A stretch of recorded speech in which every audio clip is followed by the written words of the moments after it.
Hey gang, I thought I'd show you a couple books here to kind of like a primer to get started on California West Coast wild edibles, useful plants, medicines, and that sort of thing, if you're into that kind of thing. So these are kind of 4 of my go-to books for starters, and in identifying and using and that kind of thing of plants and herbs. The thing is when you're looking at wild plants to eat or to use, double and triple check your sources. There's a fair amount of kind of iffy information out there, and even some common guides, there's mistakes. And so you have to be really careful. There are look-alike plants out there that look very, a perfectly fine plant can look very, very similar to one that's deadly or dangerous. And so you really have to be careful, and take your time and be thorough and cross-reference. Lots of pictures, lots of text. Don't skip over the text. Read the details of the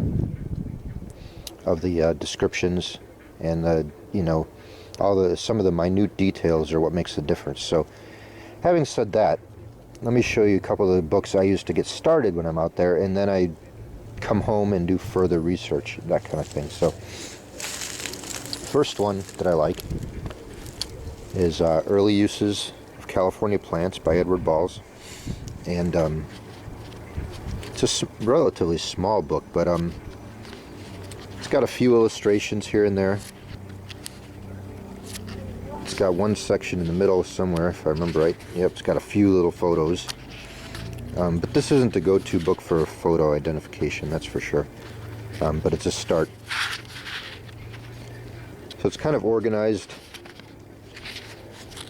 by food plants, drink plants, fiber and basketry plants, medicinal plants, soap and fish poison plants, dye, gum, and tobacco plants, and present-day uses of some California plants.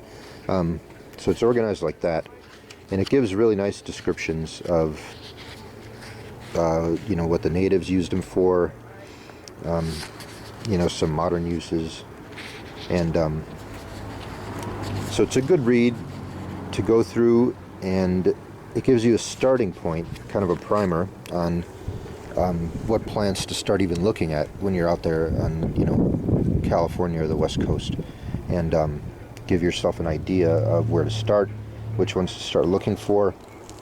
And so go in and it starts with the oak trees, right? So acorns is a big thing there. So they have a photo of a coast live oak and a tan bark oak, or tan oak as we call them now, I think. And we have some of those around. Coast live oak are over on the coast, but tan oaks we have around here, a little bit higher elevations when I get out into the foothills. So you could start with the descriptions here, and he talks about what they used and how the natives gathered them and all that kind of thing. So it's interesting reading.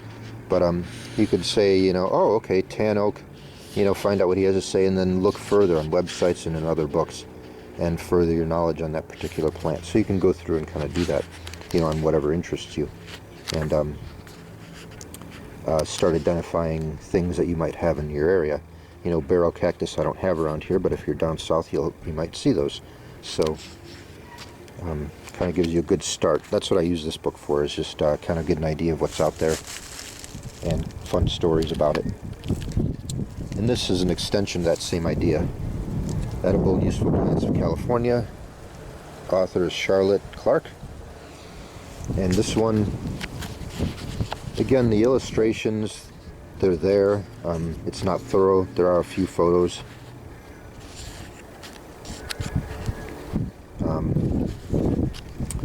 Now this author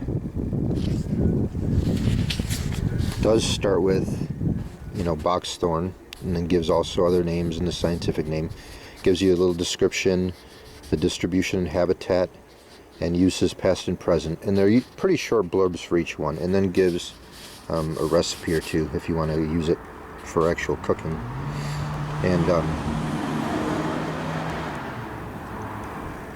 And so excuse me. So each plant has a brief description. Again, this gives you an idea of what's out there. You know, it's a little bit more comprehensive than the last book. And then you know, you could go through, get an idea of what's out there, what plants interest you for what purposes. You know, if you're kind of into just wild edibles, you can you know, focus in on that area, and then again go to more books and websites and cross-reference and get more pictures, and you know, just to make sure you're doing it right. The next two are by Samuel Thayer. Let's see off to there. The Forager's Harvest and Nature's Garden. Okay, and these books are both very, very, very good. This guy really knows his stuff. Now this is not specific to the West Coast, but it has some of our plants in there. Why do people have to be manly and rev their chainsaws all the time? You know? Just cut. So you can see California says about 73% of this book is going to be relevant.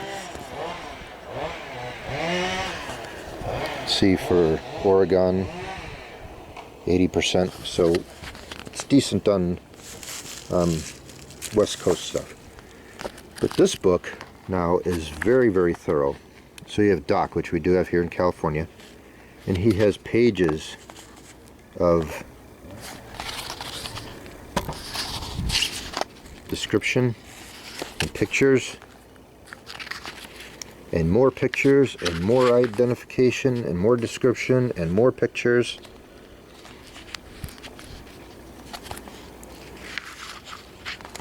Indicators on flavor quality for docks and the different kinds of dock, curly dock, and so on and so forth.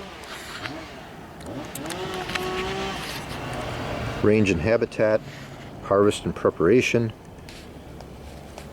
So it shows you what to look for, when is a good time to harvest, different ways to prepare, the different parts of the plant for further identification. Gives you more close-ups and descriptions. Talks about different parts of the plant and what you can use each part for. What I really like at the back of these books is a nice index and glossary, and then it gives descriptions of leaf shapes and plant types and all the terms for it, and a, you know, glossary or dictionary type thing.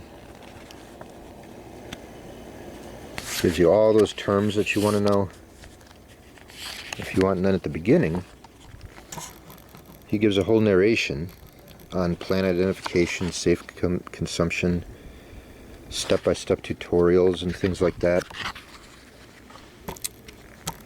Recognizing and search image lookalikes, contradictory confidence. So this guy actually goes into the mentality of gathering and harvesting from nature. So in another chapter, some thoughts on wild food. And so it's very important, the whole mentality of gathering. And I think that one of my biggest inspirations was the beginnings of his books. And, you know, again, he really knows his stuff. He lives the lifestyle. So Nature's Garden and Forager's Harvest are two to pick up for sure. So those four are a great start, and then you can use internet and other resources, the library, and you know, continually cross-reference and be confident. You know, before you use something, be sure of what you're looking at. Okay, so that's a start. Feel free to leave questions in the comments if you want. And thanks for watching. And until next time, we'll talk to you later.